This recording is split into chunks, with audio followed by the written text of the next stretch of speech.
Hello everybody, good to see you again. I've decided to do two videos today since I've been kind of out of the loop for a while.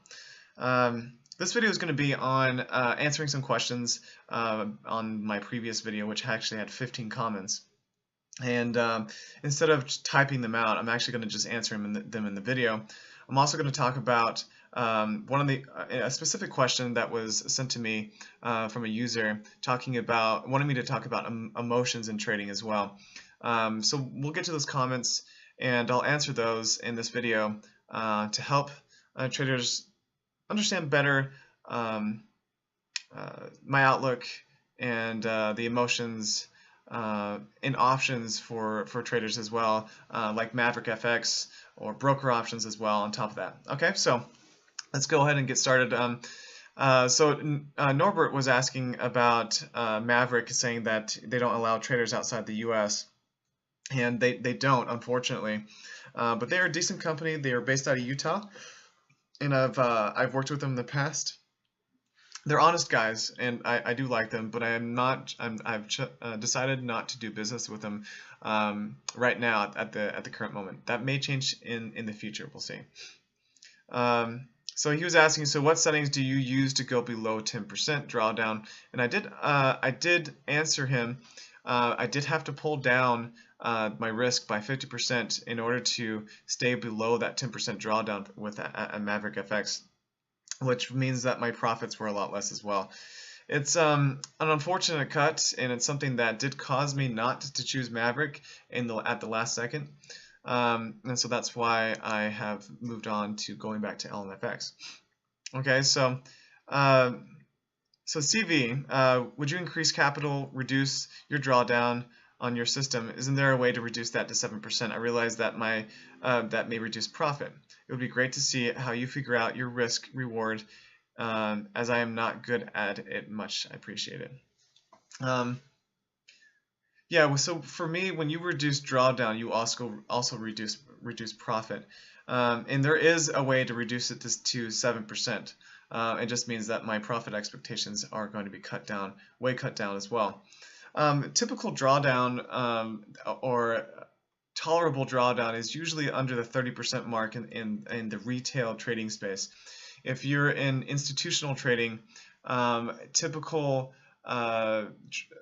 drawdown that is the norm, or maximum drawdown in institutional trading, is anywhere from 10 to 15%.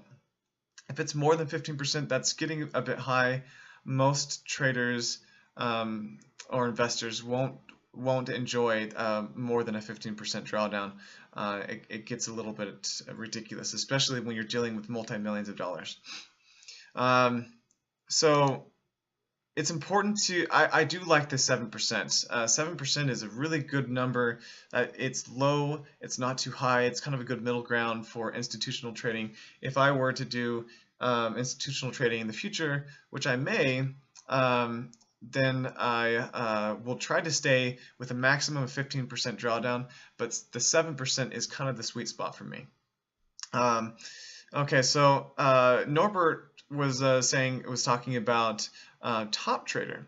Now, Top Trader is a pretty interesting website. Let's see if I can load it up if my internet's fast enough in this hotel. Now, Top Trader is a website that basically gives you the opportunity to trade 10,000 of the Top Trader's capital. Every 2 weeks, they give a trader basically a new career or a $10,000 trading balance, and it's all based on performance. So it's actually a pretty good, decent place. But unlike Maverick, they only do give the $10,000 capital, as far as I'm aware. Norbert, correct me if I'm wrong. But they are actually a pretty good option. I'm not sure of the vetting process yet. What's completely required of them, of you to receive that 10,000 balance that they give you to trade. But it's a pretty cool option for those looking for more capital, especially if you only have a few $100s that you're trading on your account balance, and a $10,000 increase would be pretty substantial for a lot of traders. For me, I have about $13,000 in trading trading funds to work with. So I'm looking more for a prop firm that has a much larger fund base, and 10,000 is not something that I'm completely interested in. I'm looking more for 50,000 to 100 or more, so I can make a better living. 10,000, some people can make a decent profit off that, but you do have to typically do higher risk trading in order to bring in a decent income. You'd have to, if you're wanting to make at least a $3,000 income a month, you're going to need to make 30% on that 10,000, which is pretty difficult to do on a consistent basis.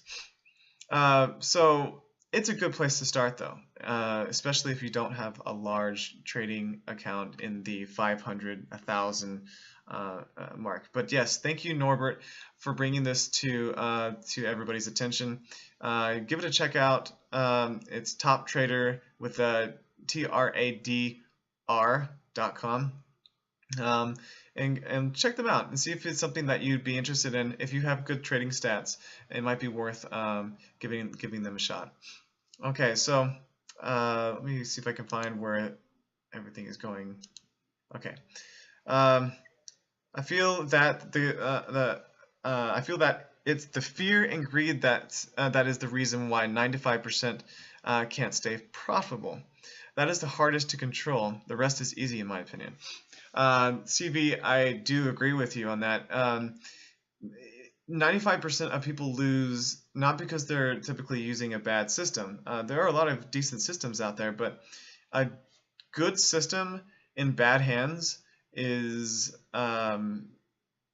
just a bad trader, a bad combination. So you could have a good system in a trader's hand, and let me give you an example. Let's say we have two traders. Both traders receive the same system, and it's a good system. One trader could totally demolish his account, margin it out, while the other one is profiting. And when it comes down to it, it's all about the risk management. How are you managing your trades? Are you having too much risk? Is it too little? You have to try to find a balance. You have to try to find a balance that works out, that works well. It can't be too much risk. It can't be too little, because then you're not really seeing a lot of profit for the work that you're doing. But if it's too much, then you're going to be very uncomfortable with your trades. And you will be scared out early.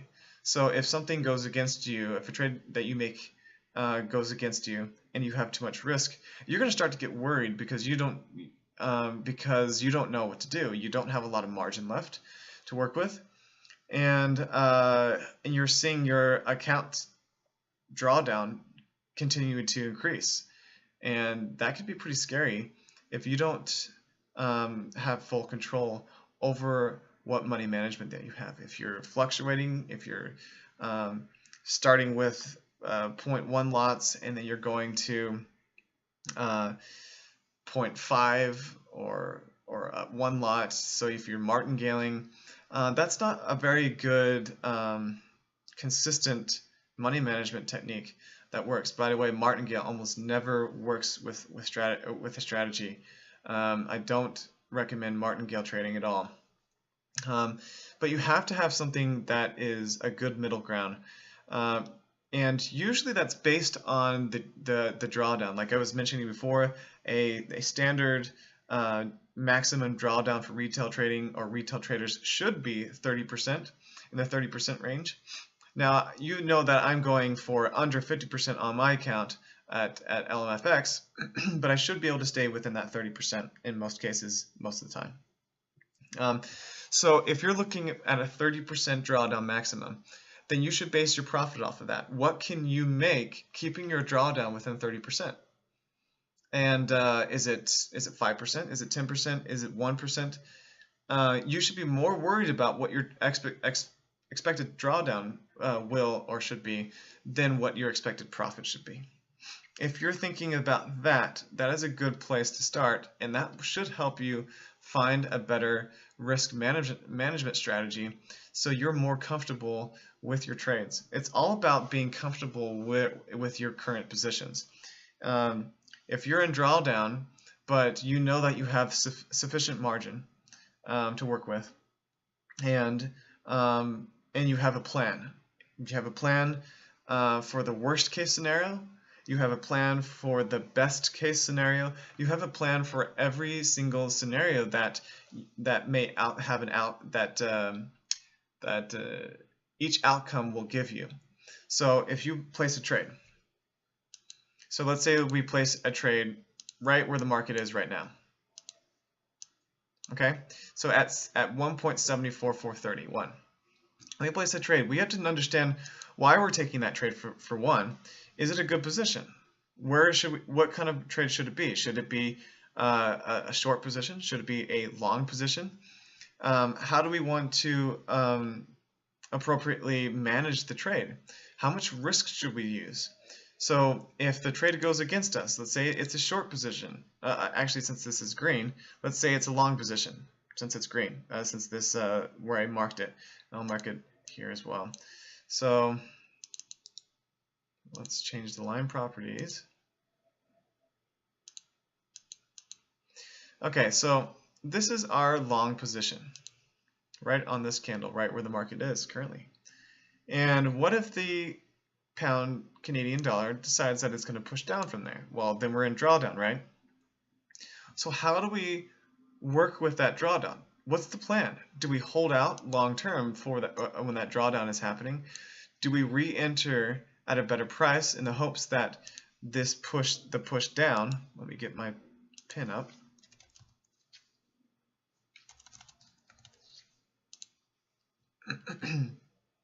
So if the push is down here, where do we want to re-enter the price? Do we want to close out for a stop loss?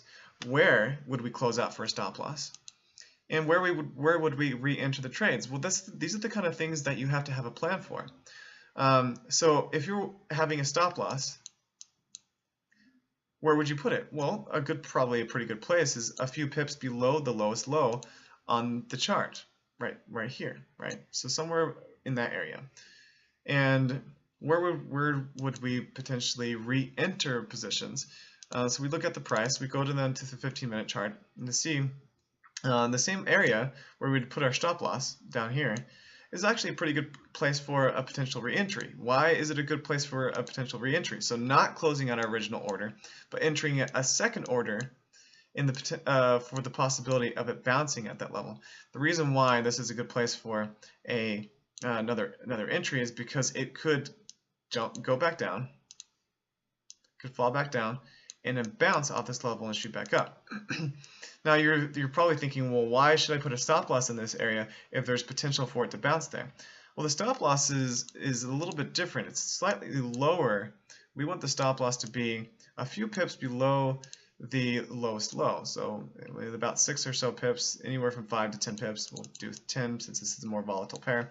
And that will be a good place for a potential stop loss. And we'll change the color just so you are more aware of what these colors represent. So this would be our stop loss. This would be our entry. And if we want to do a second entry, I'd probably, if I am just doing a pending order, I'd probably put my second entry just above that at this level. Okay, so that is just by looking at the price by itself. But what I typically do is I would watch the price in the 5-minute chart to see what the candlesticks are doing. Now, if this falls back down here, then I'll be looking at the candlesticks to see if there's a better entry above the potential second entry point. So this is our pending order, right, that we placed here. But if there's an order that's above and then there's a potential for it to bounce after that, for example, like let's say here, then that is a place where I may enter. Now it's all dependent upon price action. Now this is a good decent place for a pending order, but what if price gives me a better entry above that? Then I will take that instead. So these are the kind of things that you need to have a plan for every scenario. If it's going to go into profit, it's going to go into loss, but you can see that I'm actually looking at the potential downsides first before even getting in a long position on this trade, because I want to see what my potential risk is before even getting involved. Okay, so So in this this trade, this long trade that we're considering taking, what about the profit side? How long do we want to keep it in? Where's a good place to close out for profit? Well, we can look at price action on, let's say, let's look at the higher time frame on the 1 hour, and we see that the market, that the whole number is actually a pretty decent area where there's some bounces. So I see 2 resistance points. Okay, let's change the color to these.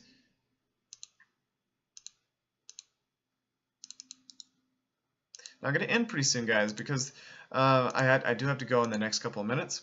So this is potential entry 1 or 2, or take profit 1. Is that the whole number? And the whole number did see a lot of price going in and out of that whole number. So there was increased volatility. Now at this level, we can see price did hit this level and it bounced back down right there. So this is a nice resistance level for price, and another good place to exit for profit. So what is our estimated risk on this trade in our estimated profit? So profit expectation is first profit is 63 pips, and the loss, stop loss, if we decide that we want to try to take a stop loss, is 94. So that's not exactly a 1-to-1 ratio, which is okay. It doesn't have to be. But if we want to take the second profit level, that's 120 pips. So that's one option. Another option is you go down to the 5-minute time frame. Let's delete these profit levels. Well, actually, no, we'll keep them there for now.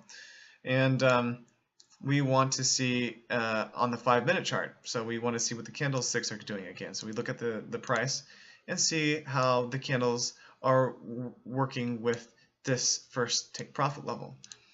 Are they blowing past it? How full are the candles? What's the volatility?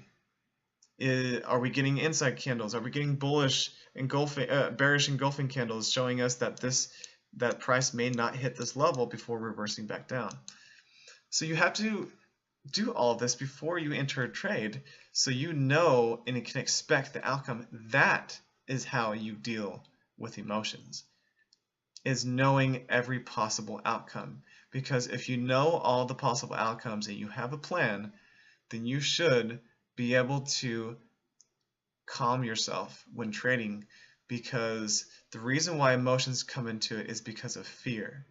Fear is plays a big part in trading if you don't have that plan. So it's very important to have that plan, and you'll notice if you do that you will start to feel more comfortable when your trades are in drawdown or they're in profit, and you'll have just a much more enjoyable trading experience. All right, so that's pretty much what I wanted to cover in this video. If you guys have any more questions, I'll be happy to answer them in the future as well. Sorry if I didn't get to all of the questions. Thank you so much for them. I will get them to them in the future. So please continue to write more messages and have more questions, because I'm happy to answer them. I love the feedback. I love talking about this kind of stuff because I think that it's important for traders to know how to deal with those emotions to become better traders in general. So I hope you guys have a great rest of the day, and I'll see you next time. Bye.